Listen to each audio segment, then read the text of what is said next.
Chapter 13. There is a flutter of my heart when I drag out of Robert's apartment. He stands watching at me from his doorway, and then when the elevator appears stuck on another floor, I hit the button several times out of extreme anxiety, hoping that would hurry it up, but one action has nothing to do with the other. It's unlikely to think tapping a button over and over would get the elevator moving. But people do it all the time. Because I'm desperate and out of my mind, I think it's sane and natural. Robert steps out of his apartment and saunters over to me. I glanced up at him, trying not to meet his gaze, as he looks down at me with a smile. He knows he makes me uncomfortable even as I try not to show I'm raveling at the seams. He intends to take full advantage of the attraction we have for each other. Remember what I said? His voice is calm, sexy, and hoarse. I couldn't remember anything, not even my own name at that moment. All I wanted to do was get away from him before I gave up and gave in. Run to the peace and comfort of my home with my children, and call Max and beg him to come home. Robert stood behind me. I felt him taking in me, tilting his chin, and raising his hand to caress my hair. I could see his eyes cover my back and shoulder, while I peered at him in the polished elevator door. When his hands reached for a tendril of my hair to caress it, the elevator opened. My eyes grew wide, watching at Max standing looking surprised at me, then his eyes moved to Robert. He's silent. His long dark lashes flutter over his green eyes. His foot stretched, ready to step off the elevator. Max blinks his eyes and moves back.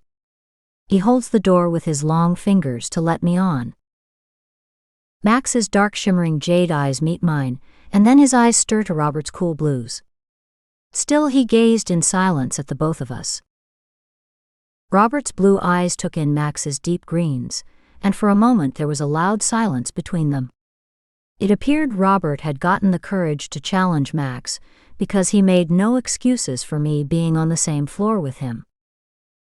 It was as if two predators were after the same meat. It was Max's meat, and he held it tight and dared Robert to take it. Their eyes flashed at each other, and my eyes wavered to Max and then to Robert, waiting for a break in the silence, but none came. At least not now, and not when I prayed that someone would say something. The long silence persisted between the three of us, and then Max said, "I will speak to you tomorrow, Robert." His voice not giving away his feelings, but his tone is aggressive and disrespectful. Feeling cold and alone, I moved to the back and corner of the elevator. The silence surrounded Max and I like fog on an autumn day. Trying to warm the atmosphere between us, I said, "Jonas stopped by. I left him asleep in the downstairs bedroom when I left to visit Melody. That's where I was all evening, with Melody.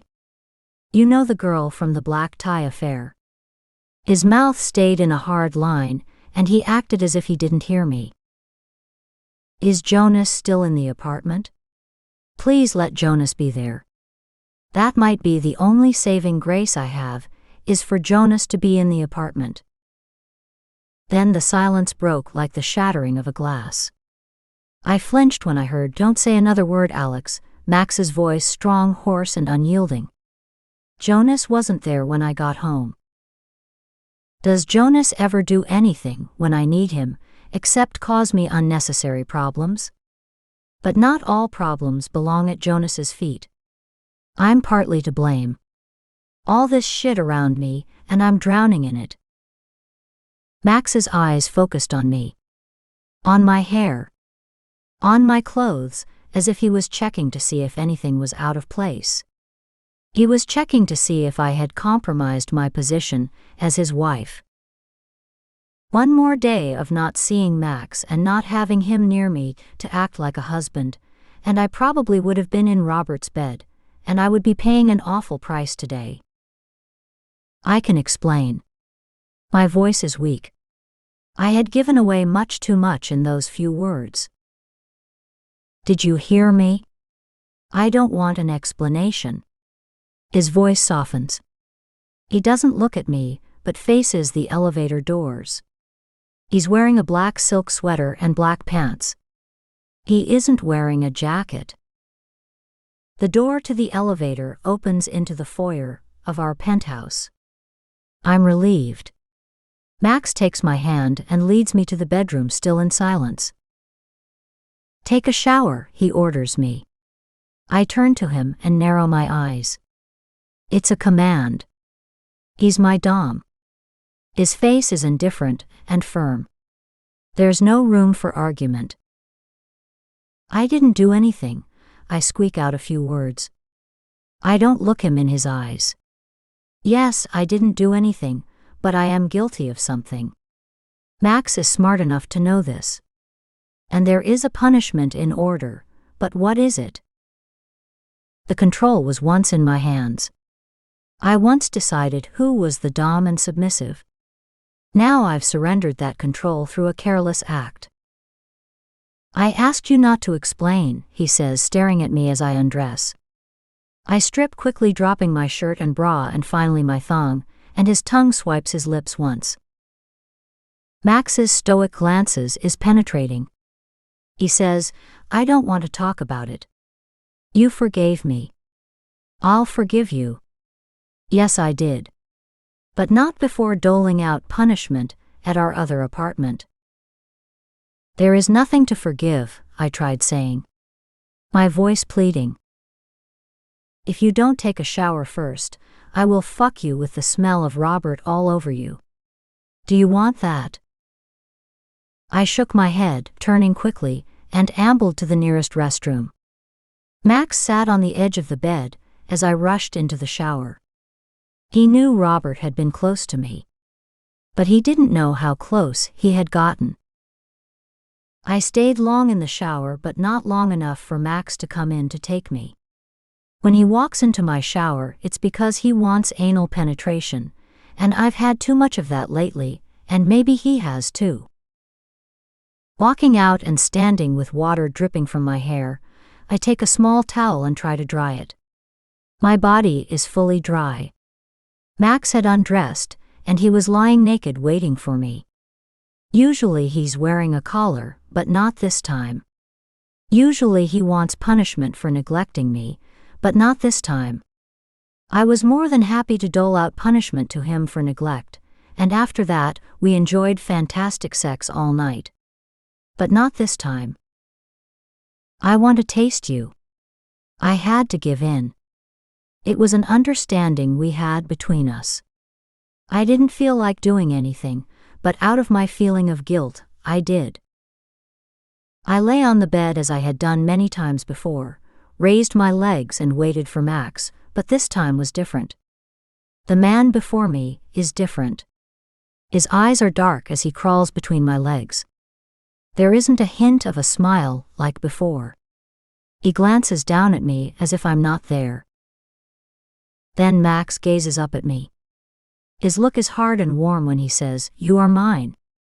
Do you hear me? I will never let another man have you or touch you again." He spoke in an odd whispered tone. My eyes blink, and I watch at his face between my legs. He closes his eyes. I don't recognize him. I can't breathe because I don't understand why he's behaving the way he is.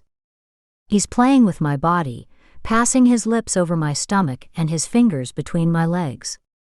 He's like a wolf playing with his food before he devours it.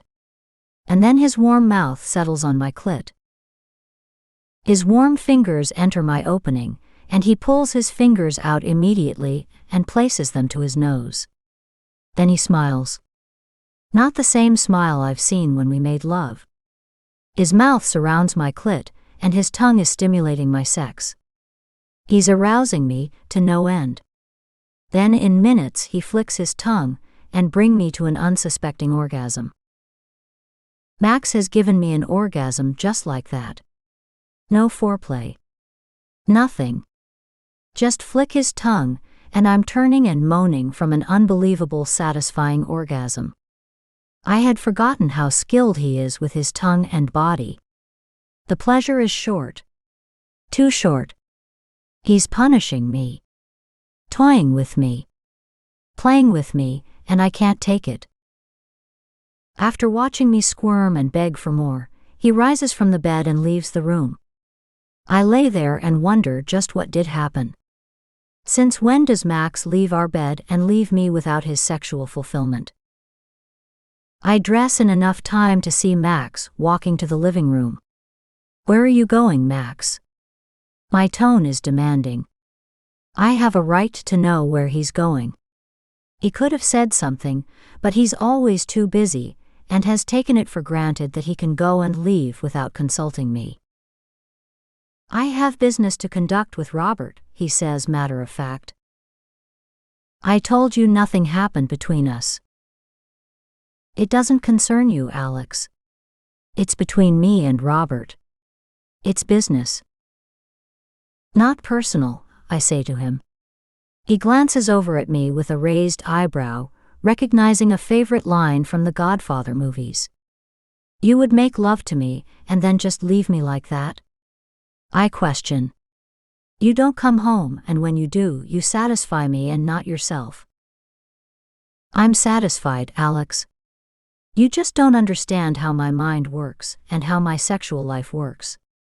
I tried to explain that to you when we first met, and let you get a glimpse of me and what was in store for you, but you refused to recognize it, and you refused to see me for who I am. Walking closer to him, I say, I know you. I know how kinky you are, remember? I'm the woman that has satisfied your sexual desires when no one else could. Max glances at me, narrows his gaze. He's standing looking so handsome with his long legs in a slim, sexy black suit and black shirt with gold cufflinks, with his initials MB, and those black bespoke Italian shoes, and I realize I have one of the most handsome, desirable men alive. Now I'm jealous. As jealous as he is of me. We are our worst enemies. We have always been that way. Why didn't I see it before?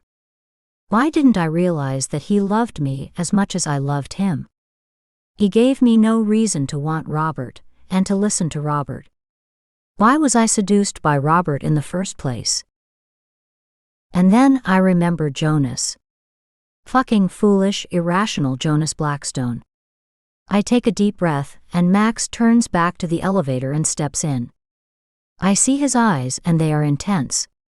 The elevator closes with him looking at me. It's a seductive look like, see you in an hour, and I'm coming home to fuck you, but I will be back and everything will have changed between me and you. It's a dangerous look. All this was on his face. I know this man. I know every gesture he makes. He couldn't hide anything from me. He was a book I had opened many times. That book was always open when we made love to each other. Chapter 14. I have to find Jonas. Where could he have gone? I whisper as I search through my closet for something to wear. I try calling him on my iPhone. Jonas? Jonas, answer the phone. Now? Where the fuck are you? I spit out those words one at a time. He finally answers my call. Yes, Alex. His voice is dead. What are you doing? And where are you? I don't expect the truth, but getting it from him would be a rare occasion, and a relief for once. It's not like I'm a child, he says with little conviction, and since when do I have to report my every move? It sounds as if he's being evasive again. What is it with that man? What's wrong with you? You sound like you're drunk or something. That something I mentioned is his history of drug abuse. I'll leave that alone, but Jonas knows what I'm talking about. I'm not drunk. I haven't been drinking, and there's no drugs in my system. I'm sitting here at my club. I don't have the will to open it up. His voice sounds as if he's far away. There's no life to it anymore. Maybe that's a good thing. You should take it easy. He's not going to take my advice. He never does. I have to do something. I can't sit and stare at the wall and think about what I did. What does he mean with that? Is he ready to confess his guilt in Miranda's death? Don't say anything on that phone. I warn him. What's wrong now, Jonas? Can't you forget everything? I know I can.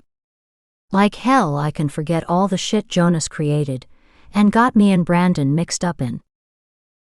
I just talked to Crystal, and she's determined to move to New York and bring the baby. I don't know what to do. I can't handle this, Alex. I feel like...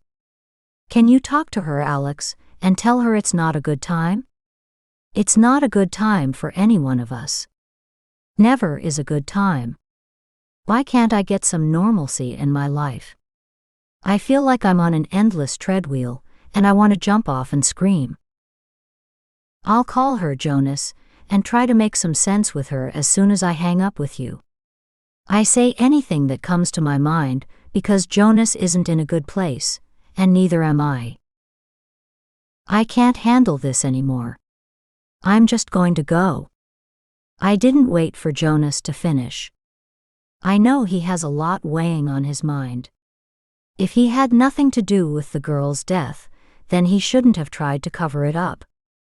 And I can't forget my part in this ongoing saga. Whatever you're thinking about, Jonas, don't do it. Jonas never could make the right decisions. He just wasn't right in the head. He's a beautiful specimen of a man, but aside from that, there's nothing about him that is good for any woman. Jonas's childlike nature and behavior precludes him from being anything to a woman but eye candy. He just isn't equipped to handle life. But then who is? Max had to take care of him, and now that job has been left to me, and I don't want it. I can't take care of my own children and a dog, and now I add another person. I'm too young for all this shit. You don't understand, Alex. The police has been around, and they said that I had been involved in something similar, where a young woman went missing before. Frankly, they don't believe me. It's round up the usual suspects time, and I'm the usual suspect. Did you? Those words escape from my mouth before I have a chance to think. I didn't want him to admit something over the phone, or even discuss Miranda, but I opened the subject up with those few words, and he answered me. No. He's breathless. Well, it's like this, I don't remember. I black out sometimes. I just remember the situation with that woman in San Francisco. And you know I had nothing to do with that. Jonas's voice shudders when he says he had nothing to do with that, and he sounds agitated. Holy shit. It's worse than I thought. I didn't know about the blackouts and another woman. Why would Max keep that from me? I had a right to know about his peculiar brother. He assured me that Jonas was harmless, and from all angles he appears to be harmless, but women seem to die around him.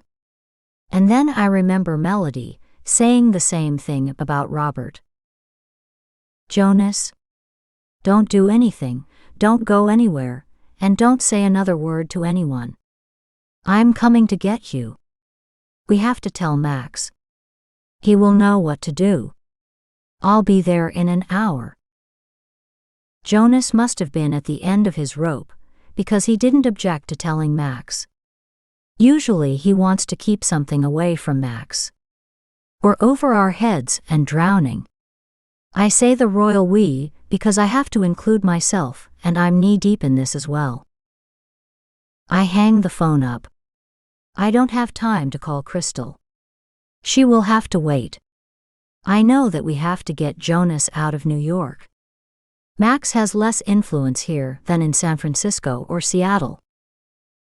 Calling Lupita into my room, I say to her, if Mr. Blackstone calls, tell him I left to pick up Jonas, you know, Mr. Blackstone's brother. Lupita and the boys enjoy having Jonas around when Max is away. But he has been a thorn in my ass ever since he followed us to New York. It's not right for Max to leave his crazy fucked up brother on me. I'm too young for this shit, I murmur. I call Brandon and tell him to get the car and have it waiting for me out front. I'm rushing to put my clothes on. I don't realize that I have my pullover on backwards until I put on a coat. I don't have time to make it right. Searching around for my keys and purse, I find both and drop my phone in my bag. I head for the door. It doesn't take long for Brandon to get into the garage, get my car, and park outside in front of the apartment. When I walk into the elevator, all I'm thinking about is Robert. He makes me smile, and I don't know why. It was there I first met him, and I can't step into this elevator anymore without feeling a sense of dread, excitement, and desire. I guess any kind of feeling is better than no feelings at all. Surprisingly, I stride out with a smile, but Robert isn't anywhere around. Usually, I meet him coming and going. It's like he has cameras watching me. Or maybe he pays security to keep tabs on me. I wouldn't be surprised if anything Robert did. Now I'm questioning whether Max had a talk with him. And the results. I don't want to think, so I put that in the back of my mind. By the look on Max's face, it didn't look promising for Robert. Maybe it's best that he fire him and get him away from us. Walking past the security desk, I turn to the two young men manning the desk. One looks like he's too busy with homework to notice me. The other I've noticed occasionally, his eyes pinned on me whenever I pass the desk, and it's his shift. I glance at the dark-haired Latino, but he doesn't smile. He has a serious look about him. I'm wondering if he's reporting to Max about me. He had to have seen me going to Robert's apartment. Does Max suspect Robert? Of course he does, you fool. He suspects you too, my mind is telling me. The only reason he hasn't done anything is because he doesn't have time. Business before pleasure. Business before wife comes to mind with Maximilian Blackstone. But not business before his sons. As long as his sons are with him and they are being cared for, Robert and Alex can wait. My mind is active and reassuring me. I need more time to cover up all my reckless behavior, I'm thinking, as I parade past the accusing brown eyes of the dark-haired security guard. The doorman opens the door. Good evening, Mrs. Blackstone. Good evening, Ralph. I'm walking to my car, and I smile at Brandon as I exit the building. Brandon sees me, but he doesn't react. Under different circumstances and normally, he would give me a closed smile and nod his head. He always kept to customary gestures and behavior. Only when we were in the privacy of the car did he engage me in a conversation. Most times it was me who was dying for a chat. Brandon stands waiting near the open car door. He has a look on his face I can't gauge. Before I made him a party to my conspiracy, our previous encounters had been friendlier. We were laughing, and he thanked me for taking his property off his hands. Now he's nowhere near that person I knew. He's somewhat distant, cold, and quiet. And who could blame him? I didn't know where to start.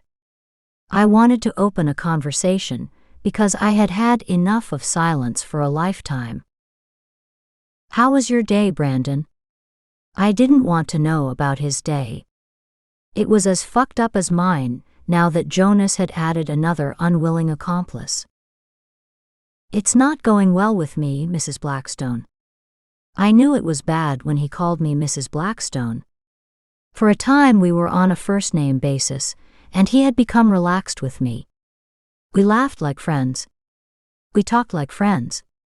He telling me about his family, and me talking about my children and the dog. We were friends until this.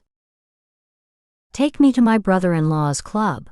I say to him, assuming my station of being the rich and arrogant Mrs. Blackstone. My tone is formal. I know what Jonas did, Mrs. Blackstone, he says to me. His voice accusatory. Why should I pretend that I didn't know that Jonas had included him, or hauled him into something he wasn't ready for? Nobody is ready for stuff like hiding a woman's body. You had a hand in it too, Mrs. Blackstone, he says to me cold. I wasn't expecting him to come out and blame me. He was right. I had a hand in including him in this hot mess. A big hand. And I know I deserve all his wrath. You concealed from me what had transpired when you purchased my property. Now I'm afraid that I'm involved. He's glancing in the mirror at me periodically. It's not that I'm afraid, Mrs. Blackstone. I would have done anything for you, his voice is soft and hard, but I would have preferred that you informed me and gave me a choice. Now I have no options. My career could be destroyed before it even begins. I'm sorry, Brandon. But I didn't know Jonas would involve you. As long as you didn't know what went on, you were in no danger with the police. I wasn't thinking. I was just trying to solve a problem Jonas was incapable of solving. But I promise you, this will never fall on you. My husband has money, and he knows how to take care of things and people. Brandon is quiet, and I'm watching in the mirror at his eyes.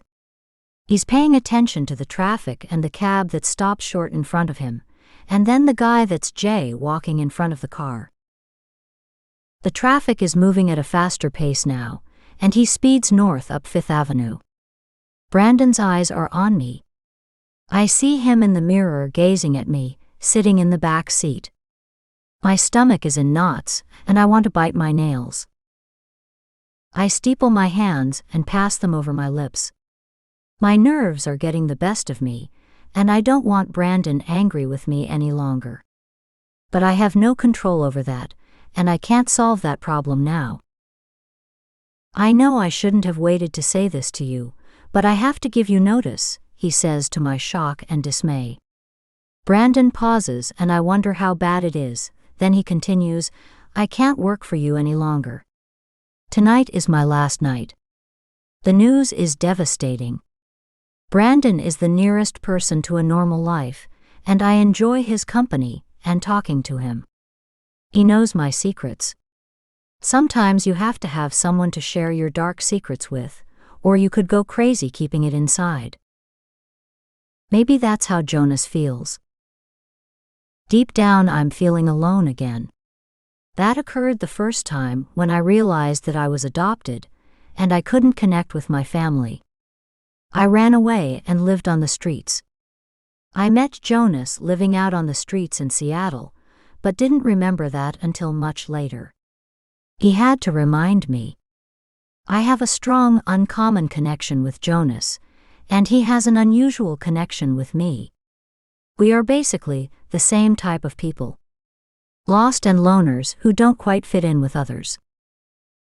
Maybe that's why my feelings for Max were strong from the beginning, and I couldn't break away from him. He's as fucked up as I am, and his fucked up twin. Only Max may be less than Jonas and I. I should make an appointment with my psychiatrist and take Jonas with me. Although I doubt it will do Jonas any good.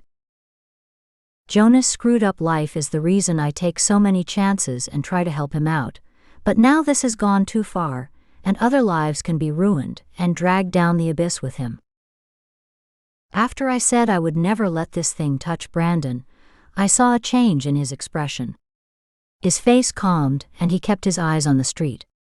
The buildings and lights and people whizzed by, and when I glanced around, we were driving up the circular driveway to the front door of the mansion Jonas purchased to cover up the disturbing lives of the rich and famous. Don't get out, Brandon. I won't be long. I waved him off and opened the car door, closed it before he had a chance to say no. I found myself standing in front of the two large wooden doors. At first I knocked, And then I remembered that Jonas was supposed to be there alone, so I checked the door handle and pushed, and the door opened wide. Closing it behind me, I glanced around the foyer. Nothing had changed. Someone had been in to clean the place.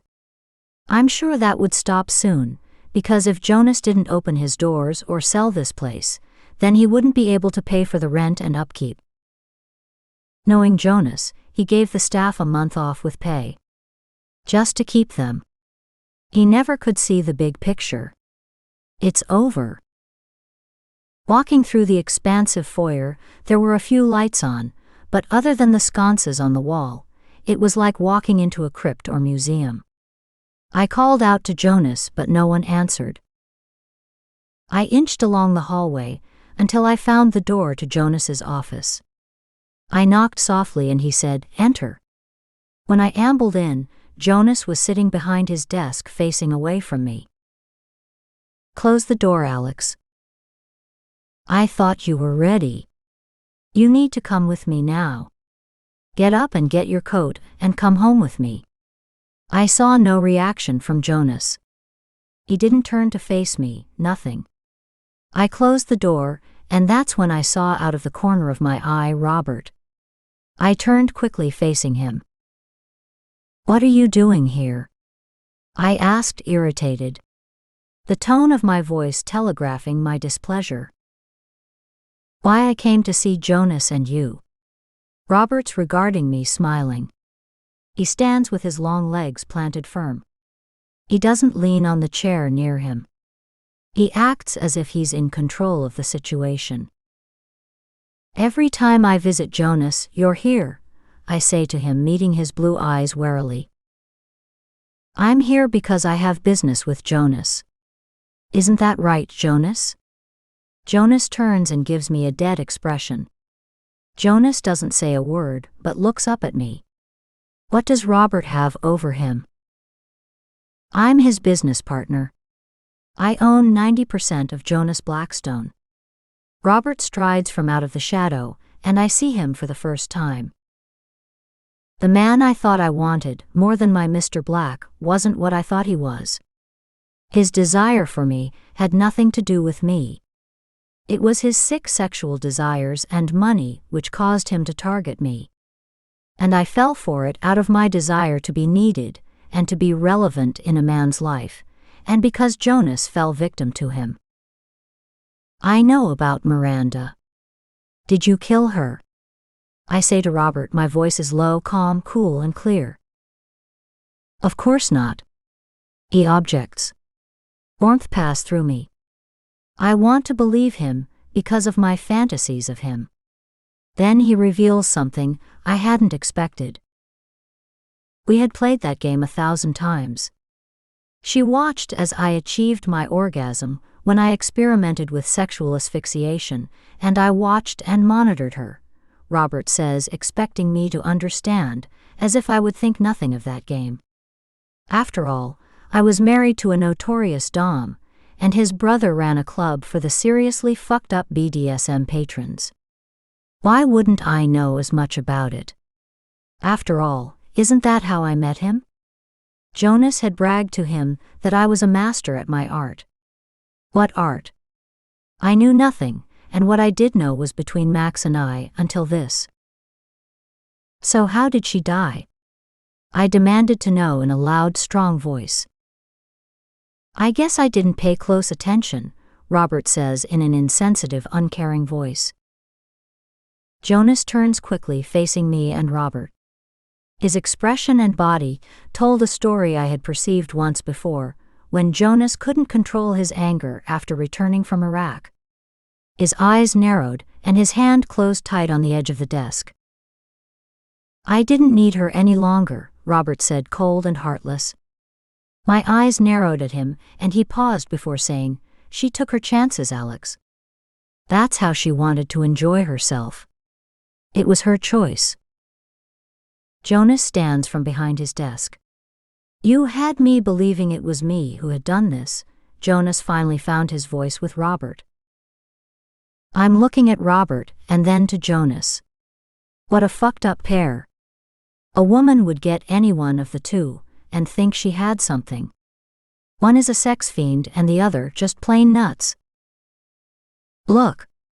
I have a husband and children I have to get back to. I don't have time to watch at you two fucked up destructive men. I turn and proceed to open the door. I get as far as the door, and then Robert catches my arm and leads me through the door. Jonas sits and watches. His eyes are glazed, and his mind needs to catch up with the situation unfolding before him. Robert turns me around to face him. Do you think I'm going to let you get away that easy? His tone is stern. There's no warmth or seduction in his words. What do you mean? My face has loathing for Robert written over it. I've wanted you for my own since I met you in this place. Everything I did to Jonas was to get to you. You will either submit to me, or I will tell your husband that Jonas blackmailed you to have sex with me, and you wanted me, and you have been having an affair with me as my dom ever since. I pull my arm from his and take a step back. At this moment, I can't stomach Robert, and I'm hating Jonas for dragging me into this. If Robert reveals this to Max, I'm screwed and Jonas is screwed. I blow out an easy, soft breath. Robert is gazing at me with a closed smile and a raised eyebrow. He has me in his web and he's spinning it, and the more I try to wiggle out, the more it's tightening around me. I look at him defeated and say, "What is it you want me to do?" "I want you when I ask for you." "What about Max?" "He's never home, and it shouldn't be a problem. I will see to it that he isn't around." I turn to walk away in a fog. "I will need you tomorrow night," Robert says to me. I'm walking, and I can't remember getting into the car, but I'm seated, and the car pulls off with Brandon driving. "Home, Brandon." My voice sounds like a robot who has been programmed to say 2 words. "Home." "Brandon." "What's the matter, Mrs. Blackstone?" Brandon feels something. He knows instinctively that I'm in trouble. "Don't leave me just yet, Brandon. Promise me." I'm talking into the air because I can't see anything, and I don't see Brandon. It's like that until I'm in front of my apartment building. I don't have to tell Brandon not to open the door, because I'm incapable of doing anything for myself. When I look up at Brandon standing near the open car door, he says, "I will stay for a few more months, Mrs. Blackstone." I still didn't hear him, and nothing registered until I was safely in my building. Where is Max? I wondered. I need Max.